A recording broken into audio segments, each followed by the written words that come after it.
세상 모든 이슈를 풀어보겠습니다. 이슈 언박싱. 오늘 풀어볼 얘기는요.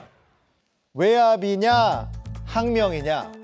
해병대 고 최수근 상병 사망 사고 수사 과정을 놓고 진실 공방이 펼쳐지고 있습니다.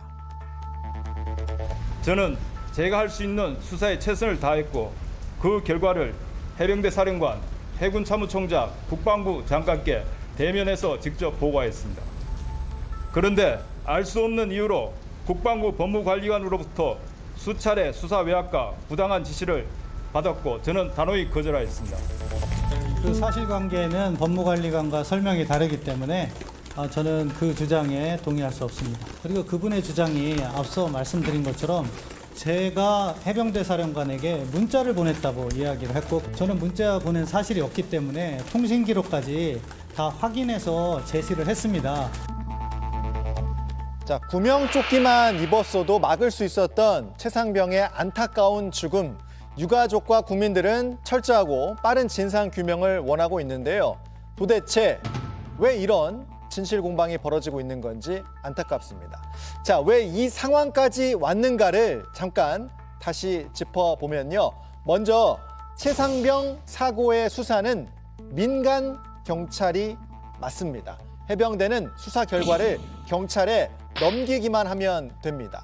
그런데 여기서 문제가 생긴 건데요. 지난 7월 30일에 박정훈 당시 수사단장이 이종섭 국방장관에게 직접 수사 결과를 보고를 했습니다.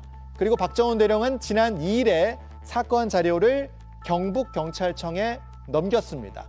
그런데 국방부는 보고 다음 날인 7월 31일에 법률적인 검토가 더 필요하다 이런 이유로 경찰 이첩을, 경찰의 수사 결과를 넘기는 것을 멈추라고 지시를 했는데 박 대령이 항명을 하고 수사 결과를 넘겼다는 겁니다. 국방부는 지시를 뒤집은 이유로 작전에 참여한 하급 장교들까지 모두 수사 대상에 포함시키는 건 과하기 때문에 이 부분에 대해서 법률적인 검토를 해야 한다는 취지라고 설명을 했습니다. 하지만 박 대령은 이첩을 멈추라는 지시를 받은 적이 없다. 사단장 등 윗선에 적용된 혐의 내용을 빼라는 압박이 있었다. 이렇게 주장을 하고 있습니다. 자, 외압이냐 항명이냐의 논란은 이제 정치권으로도 옮겨 붙었고요. 점점 더 판이 커지고 있습니다. 자, 이번 논란은 국방부가 키운 측면이 큽니다. 앞서 말씀을 드렸죠.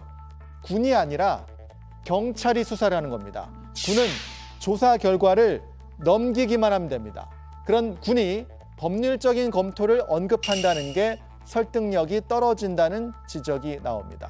이렇게 되면 경찰이 본격 수사에 착수하지 못하면서 최상병 사건은 계속 헛바퀴만 돌 수밖에 없죠. 국방부는 최상병 사건을 국방부 직할조사본부로 다시 이관하고 해병대 조사 결과를 재검토하기로 했는데요.